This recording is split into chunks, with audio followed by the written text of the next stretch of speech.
Bueno, muy buenos días. Mi nombre es Lady Gorga, soy Más o economista de la Oficina de Políticas del Ministerio de Ganadería, soy la referente de las cadenas cárnicas y bueno, hoy me toca estar acá en esta jornada que es bien importante y creo que estoy acá justamente para indicar un poco cuál es la importancia de nuestra cadena para nuestro país y por qué estamos todos juntos hoy en esta actividad, porque por alguna razón es y es porque es bien relevante como ya lo mencionaron. Bueno, voy a hacer una agenda, parece medio larga la presentación, pero voy a tratar de hacerla medio rápido. Esta presentación se puede compartir, así que puede quedar disponible para los que lo necesiten. Y bueno, ¿qué es nuestro país? Nuestro país es un país agropecuario por excelencia y es un país que es productor y exportador de carne vacuna, y por eso estamos acá. Bien, y en un tercer punto vamos a hablar un poquitito de las perspectivas y algunas oportunidades y desafíos que tiene el sector, dentro de los cuales está la temática que estamos tratando hoy. Todos sabemos, y no es ninguna novedad, que el sector agropecuario y el agroindustrial es el motor económico de nuestra economía, el motor económico social. Tenemos una importancia en el PBI. El sector primario solamente representa el 6, 7, 8%, dependiendo del año, del PBI, del PBI nacional. Y la agroindustria, cuando sumamos las cadenas que tienen que ver con la industria de base agraria, representan un 14 a 16% del PBI. Los agronegocios representan el 70% de las exportaciones de bienes y ahí la carne vacuna es una de las principales. El sector agropecuario es importante en el empleo de las personas, acá tienen algunos datos, y es fundamental en el sostén de los pequeños y medianos productores de nuestro país. Estas cosas las voy a pasar medio rápido porque es más bien una contextualización de lo que es el sector agropecuario en general. Tenemos una base, voy a correr un poquito esto que me está molestando. Nuestro país cuenta con una institucionalidad que es fuerte, es madura, tenemos un sistema interinstitucional basado en ministerios, en institutos, en la parte académica, en las universidades, que trabajamos de una manera bien coordinada o se trata de trabajar de una forma bien coordinada y eso no es menor y eso hace que nos facilite el posicionamiento que tenemos como país exportador a nivel internacional. Reconocerán muchas de las instituciones que están acá, no me voy a detener, pero es parte de ese trabajo en conjunto que tenemos que hacer y que normalmente hacemos y muchas veces somos ejemplos a nivel internacional de esa interacción que tenemos a nivel público y público-privado. Bueno,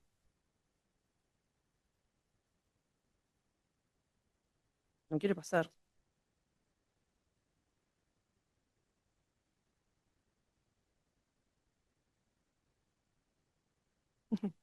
Se trancó.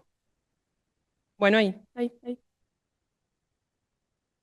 Bueno, esto es parte de lo que ya mencioné. En el valor total exportado, incluyendo los servicios, en los agronegocios ocupan el 48%. Esto depende claramente del año, pero vemos el peso que tiene nuestro sector agroexportador en el país. Bueno, y somos productores ganaderos, es un país productor y exportador de carne vacuna, por excelencia. ¿Sí? Un poco los mismos números que decíamos para lo que era el agronegocio en general, para la ganadería. La actividad ganadera a nivel primario representa el 3% del PBI nacional. Y si lo consideramos en lo que es el PBI agropecuario, es un 48% representa la ganadería. Luego, si vemos la rama, que el Banco Central la categoriza como rama de procesamiento y producción de carnes, solo lo que sería la parte frigorífica es un 1,5% del PBI nacional. Eso es bien importante. Claramente es una cadena exportadora relevante, de las principales. El 30% del valor exportado aproximadamente representa el complejo cárnico en general. Y si tomamos solo lo que es carne bovina y congelada y enfriada, sin considerar productos, etcétera, representa el 26% del valor exportado. Estos son datos del año 2025, considerando unas estimaciones del último mes. Nuestro país exporta en el entorno del 85% de la producción nacional. A la misma vez es una fuente bien importante de los ingresos a nivel primario y también a nivel industrial. Hay más de 40.000 tenedores de ganado vacuno. Y en cuanto a los trabajadores, a los ocupados, hay 107.000 personas que trabajan en ¿Qué? actividades ganaderas e industrias afines. El 70% de las actividades primarias y el 30% en lo que es la industria. Acá tengo algunos indicadores que son relevantes. El 53% de los puestos de trabajo en la fase primaria agropecuaria corresponden a ganadería. Acá está englobado carne y leche, no se puede separar por la forma de presentación de las estadísticas. Y el 36% de los puestos en agroindustrias corresponden a los de base ganadera. Entonces, es una cadena bien importante, tanto a nivel primario como a nivel industrial. Bueno, acá algunos datos de lo que es nuestra superficie de pastoreo. Esto ya lo conocen, supongo, el stock. ¿Ah? Me voy a detener en eso. Algunos datos más estadísticos, si se quiere. Tenemos la faena, estoy tratando de sacar un cartelito que me sale. Tenemos una faena creciente, o sea, acá lo que quiero mostrar es un poco la fortaleza que tenemos como sector. Nosotros tenemos vaivenes, tenemos sequías, tenemos un montón de desafíos y en realidad la producción sigue creciendo. ¿Sí? Tenemos una tendencia creciente de la faena, a la misma vez una mayor participación de animales jóvenes en la faena. Nuestra faena responde rápidamente, nuestro sector responde rápidamente a esos shocks de demanda externos, como pasó en el 2021-2022, es decir, estamos preparados para enfrentar esa mayor demanda. Eh, Acá estos son dos gráficos que siempre pongo juntos donde muestro que hay una cierta estabilidad del stock ganadero, pero hay un aumento en la producción de carne. Eh, Estos gráficos, si los miramos desde el año 90, es aún más pronunciada ese concepto que queremos decir que tenemos un stock estable y estamos produciendo más carne, es decir, estamos siendo mucho más eficientes en lo que es la producción de carne a faena. Tenemos algunos desafíos, más que nada inicios de la cadena, en lo que es en la etapa de cría, pero en realidad nuestra cadena está fortalecida. Podemos fortalecer aún más. Esto es en términos productivos. Uruguay es un exportador neto, no es ninguna novedad para ustedes. Depende del año, pero estamos en un séptimo lugar como exportador de carne vacuna congelada. O sea, somos chiquitos, pero no somos tan chiquitos. ¿Ah?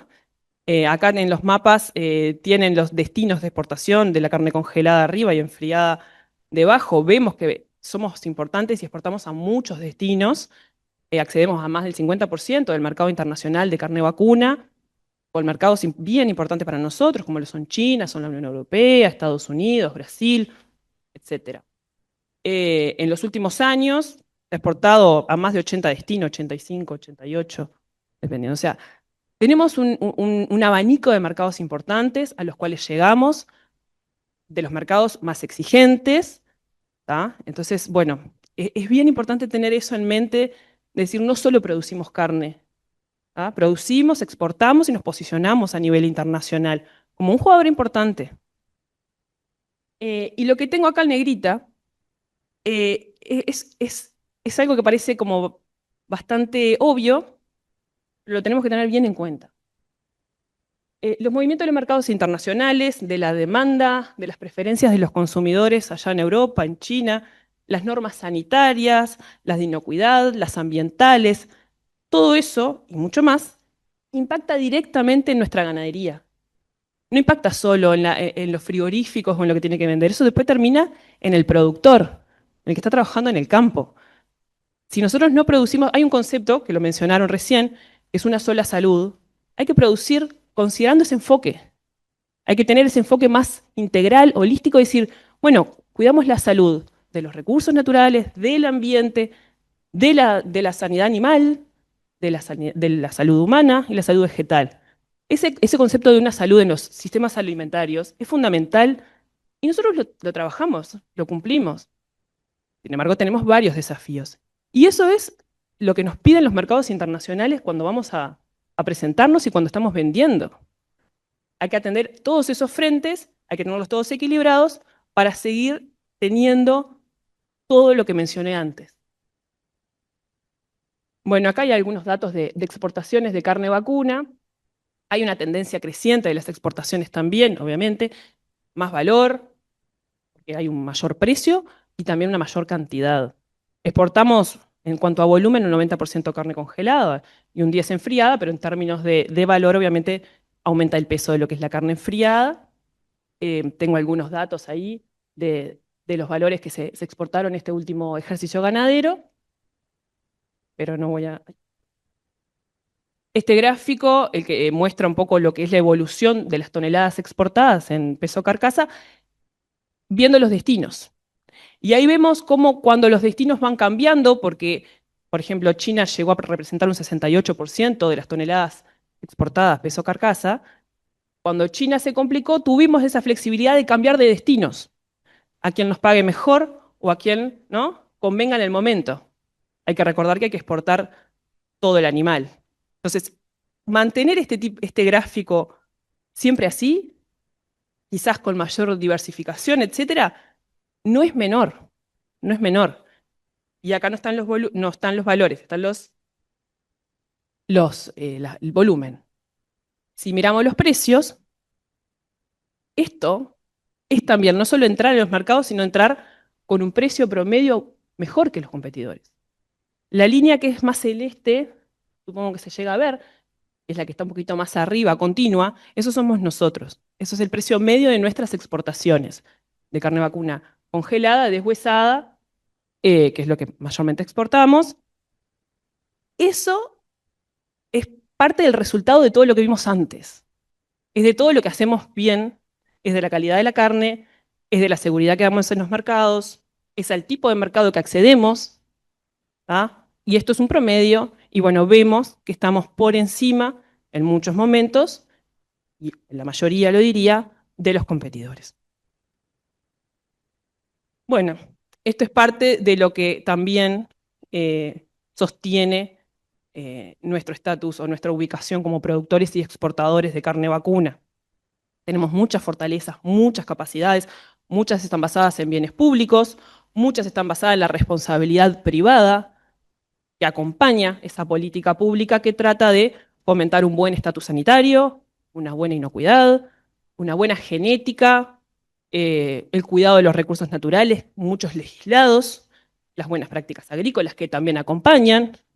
Ahora estamos vendiendo carne y tenemos que ver si deforestamos o no deforestamos. O sea, todo está unido y todo está basado en nuestras capacidades que tenemos, que no se pueden perder.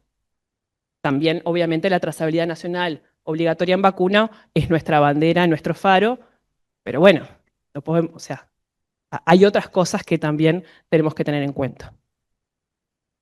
Bueno, esta parte es un poco de perspectivas, oportunidades y desafíos para el sector. Un poco de perspectivas a nivel internacional, porque también podemos hacer todo bien, que a veces se complica en función de los vaivenes de los mercados internacionales, de las barreras que nos coloquen, arancelarias o pararancelarias. Y bueno, nosotros tenemos que estar mirando un poco cómo se mueve el mundo, más allá de cómo es nuestra interna. Bueno, a nivel internacional hay claramente un contexto ahora que es de incertidumbre, hay muchas tensiones comerciales, etcétera. Hay una baja oferta actualmente del stock internacional, menor producción de algunos de los principales países productores y exportadores. Entonces, bueno, Luzda prevé que la producción disminuya un 1% el año entrante. Del mismo modo va a caer el nivel de exportaciones, aunque la demanda se mantiene firme, y eso hace que los precios se proyecten, no vayan a caer, sino más bien se irían a mantener, los precios internacionales. A nivel local, tenemos ciertos desafíos. Uno de los desafíos que atravesamos hace poco y que todavía tenemos implicancias y todavía lo estamos viendo en algunos efectos en la producción, es la sequía, los efectos climáticos. Y eso no lo podemos controlar, podemos de alguna forma tratar de adaptarnos, pero bueno, son de los efectos son de los impactos que bueno, nosotros podemos tratar de hacerlo mejor, pero bueno, muchas veces excede.